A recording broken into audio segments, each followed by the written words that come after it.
Everyone, welcome back to my channel knowledge gateway.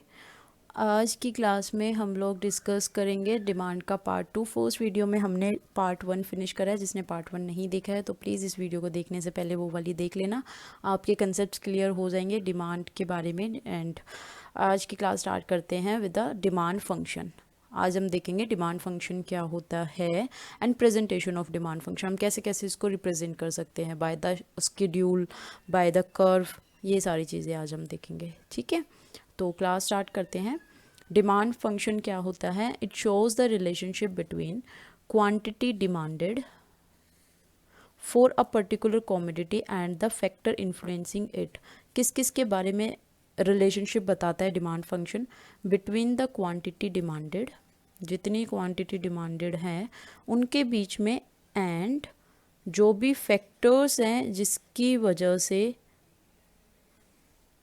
Commodity for a particular commodity and the factor influencing it, जिसकी वजह से quantity demand जो है वो influence होती है। वो सारे फैक्टर्स हमने पढ़े थे फर्स्ट क्लास में कि फैक्टर्स क्या क्या हो सकते हैं। प्राइस हो सकता है, प्राइस ऑफ रिलेटेड गुड्स हो सकता है, टेस्ट एंड प्रेफरेंस हो सकता है, प्राइस ऑफ गिवन कॉमोडिटी हो सकता है, मतलब जो कॉमोडिटी आप देख रहे हो उसी का प्राइस हो सकता है, रिलेटेड गुड्स का प्राइस हो सकता है, इनकम ऑफ द कंज्यूमर हो सकती है, expectation of change in price in future हो सकता है। ये सारे हमने फैक्टर्स पढ़े थे ना फर्स्ट क्लास में। तो वही सारे फैक्टर्स है जिसकी वजह से इन्फ्लुएंस होती है डिमांड। जो इन दो फैक्टर्स एंड डिमांड के बीच में रिलेशन बताता है, that is the demand function, right. जैसे प्राइस के साथ अपोजिट रिलेशन होता है डिमांड का। जो ये रिलेशन बताता है प्राइस का, कि प्राइस जैसे जैसे किसी चीज़ का अपवर्ड जाएगा वैसे वैसे उसकी डिमांड कम होती जाएगी। What is it? This is a demand function, right. अब दो टाइप के डिमांड फंक्शन हो सकते हैं। First one is individual and the second one is market. Individual क्या है? नाम से ही पता चल रहा है, जो इंडिविजुअल के बारे में स्टडी करे, जो इंडिविजुअल के बारे में बताए। मार्केट क्या है? जो सारों को एक साथ लेके स्टडी करे, सारों का सबमिशन के बारे में बताए। जैसे इंडिविजुअल डिमांड फंक्शन क्या? It refers to the functional relationship between individual demand and the factors affecting individual demand. किसके बारे में स्टडी करते हैं, किसके बारे में रिलेशनशिप बताता है?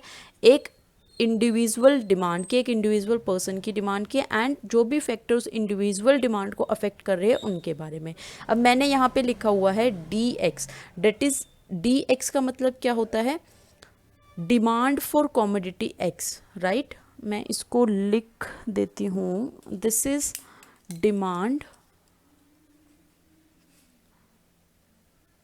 For commodity X, right. And F states for the factors. कौन कौन से हैं? पी एक्स मतलब price of the X commodity, and P R किसको रिप्रेजेंट कर रहा है? प्राइस ऑफ रिलेटेड गुड्स, ये रिलेटेड गुड्स हो गया। वाई क्या है? इनकम। टी क्या है? Taste and preference. And F क्या है? Future expectation, expectation of change in price in future, right. तो ये हमारा जो है डिमांड फंक्शन है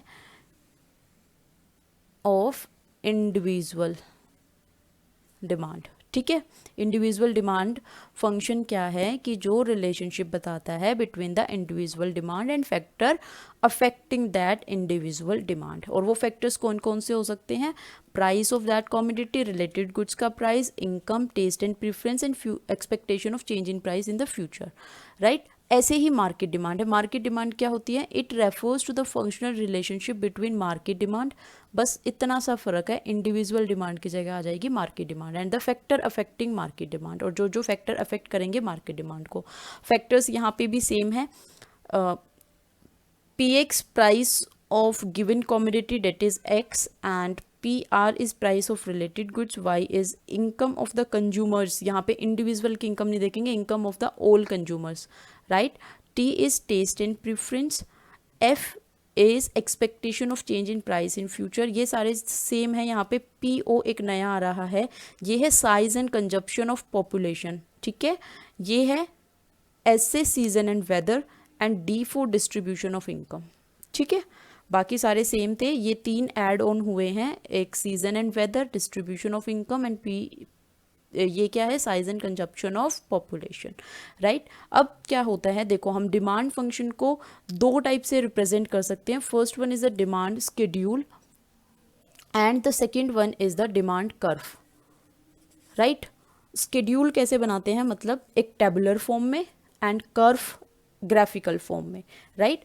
it is a tabular statement, एक टेबुलर स्टेटमेंट होती है showing various quantities of a commodity being demanded eight various level of price during a period of time.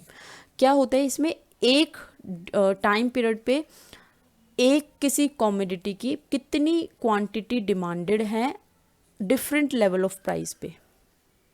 ठीक है, मतलब किसी चीज़ का प्राइस अगर 1 था तो उसकी कितनी क्वांटिटी डिमांडेड थी, वो 2 हो गया तो क्वांटिटी डिमांड कितनी घटी, कितनी बड़ी, जो भी है वो क्या बताता है हमें, डिमांड स्केड्यूल बताता है। ये हमें एक टेबुलर फॉर्म देता है, राइट। इसका एग्जांपल अभी देखेंगे कैसे। ये भी 2 टाइप से हो सकता है, individual demand schedule and the market demand schedule, right.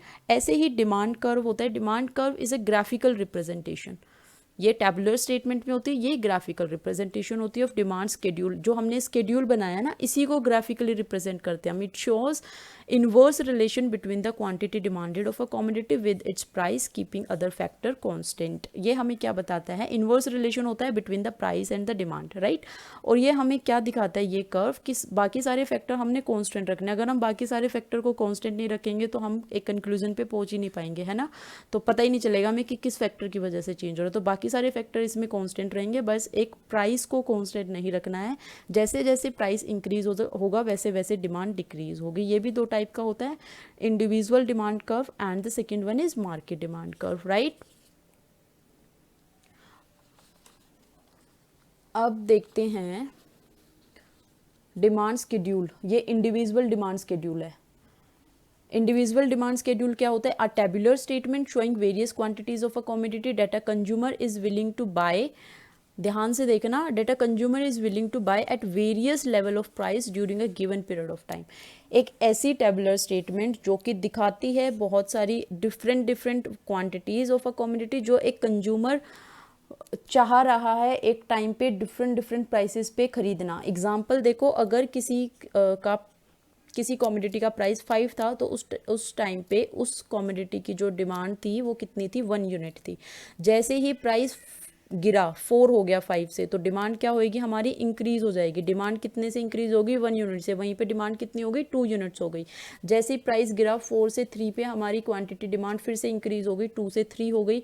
अब जैसे ही 2 पे आया ये 3 से 4 हो गई, जैसे 2 पे 1 से आया ये 4 से 5 हो गई। तो मतलब क्या है, इन्वर्स रिलेशन है, जैसे जैसे प्राइस गिर रहा है वैसे वैसे हमारी क्वांटिटी डिमांडेड बढ़ रही है। एक इंडिविजुअल पर्सन की अगर हम बात करते हैं कि अगर प्राइस गिरने पे एक इंडिविजुअल पर्सन की डिमांड कितनी बढ़ती है कितनी घटती है, तो ये हमारा किस में आ जाता है, इंडिविजुअल डिमांड स्केड्यूल में। वहीं जब हम मार्केट की बात करते हैं, मतलब सारे कंज्यूमर्स की बात करते हैं, तो वो हमारा किस में आ जाता है, मार्केट में।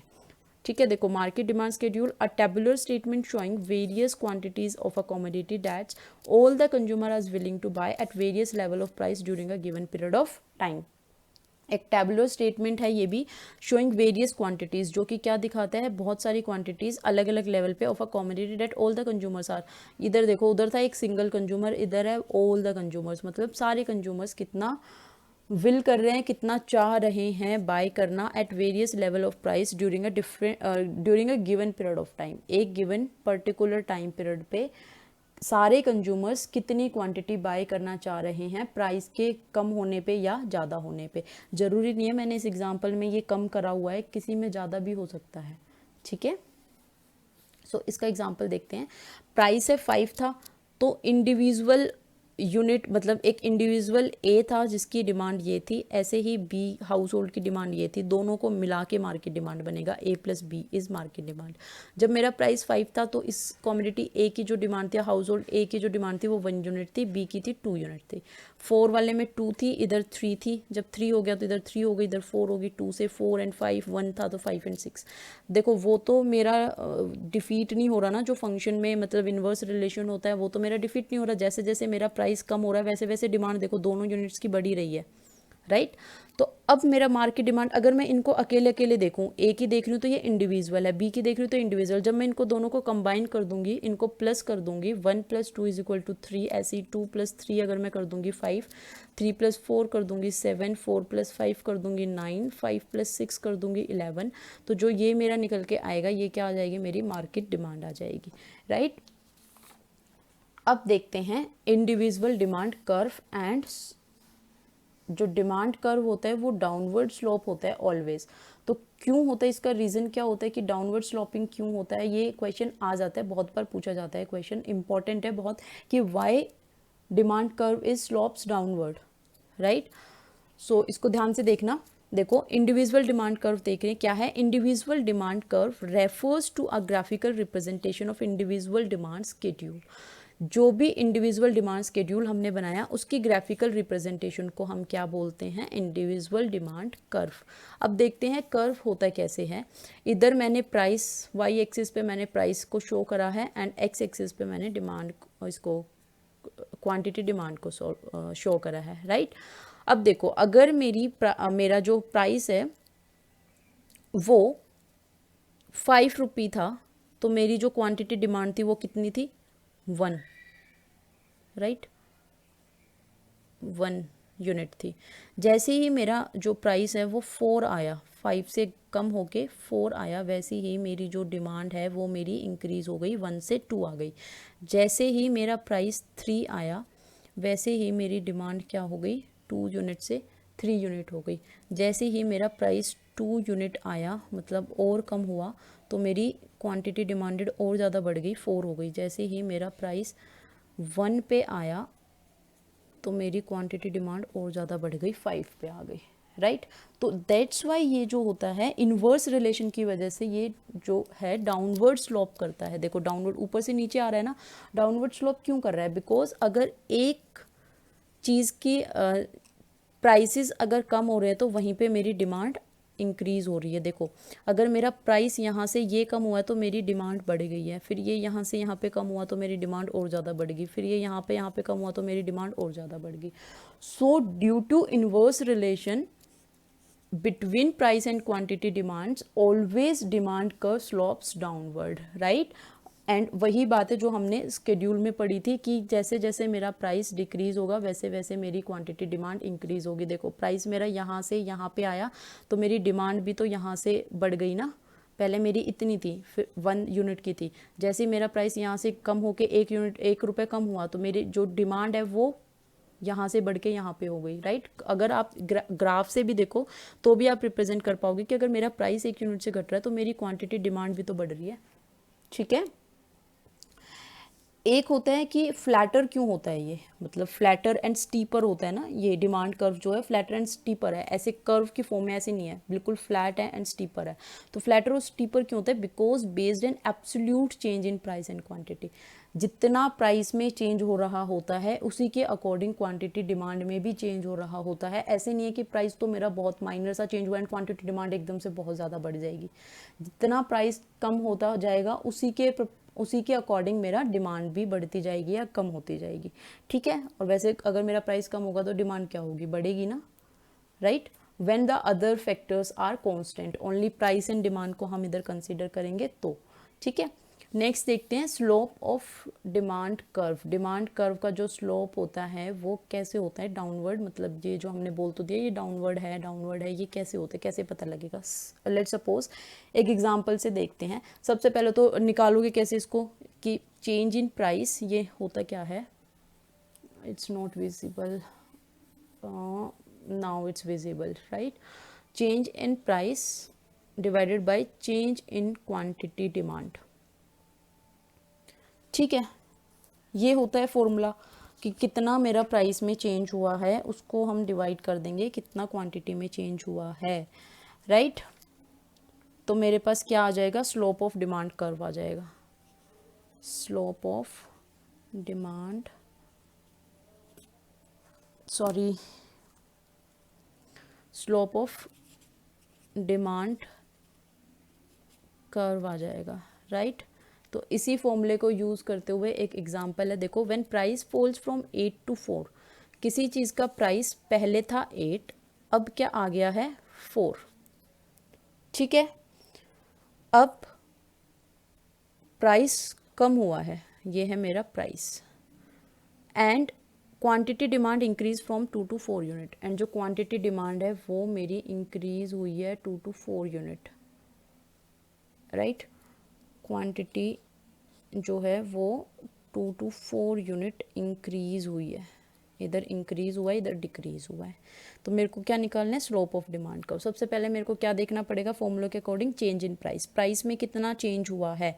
देखो ये मेरा जो है, ये अभी जो करंटली प्राइस है वो मेरे को पहले लेना है 4, करंटली प्राइस मेरा कितना है 4, पहले कितना था 8, राइट।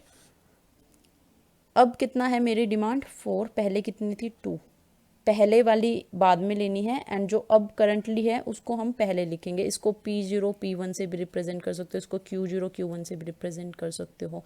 बाकी कंफ्यूज होगे, कंफ्यूज होना बिल्कुल भी नहीं है, बस सिंपल सी चीज़ याद रखनी है कि जो पहले था उसको बाद में रखना, जो करंटली चल रहा है उसमें से माइनस करेंगे जो भी पहले था, क्योंकि फिर प्लस माइनस का फ़र्क पड़ेगा ना। ये क्या आएगा -4, एंड इधर क्या आएगा 2, जब इसको कैंसिल आउट करोगे -2 निकल के आएगा, ठीक है, वही यहाँ पे हुआ था।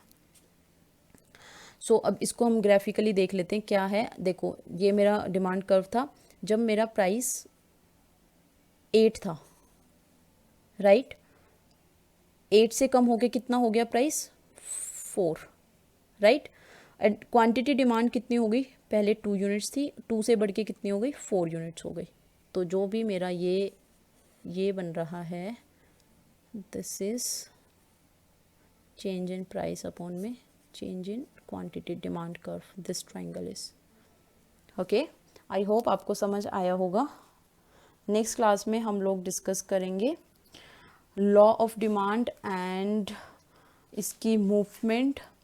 सो आप लोग जब तक ये वाला ख़त्म करो, अपना अच्छे से नोट्स प्रिपेयर करो, अच्छे से स्टडी करो। So stay tuned with me for the next video. Thank you so much. Please subscribe my channel if you like the video. Thank you.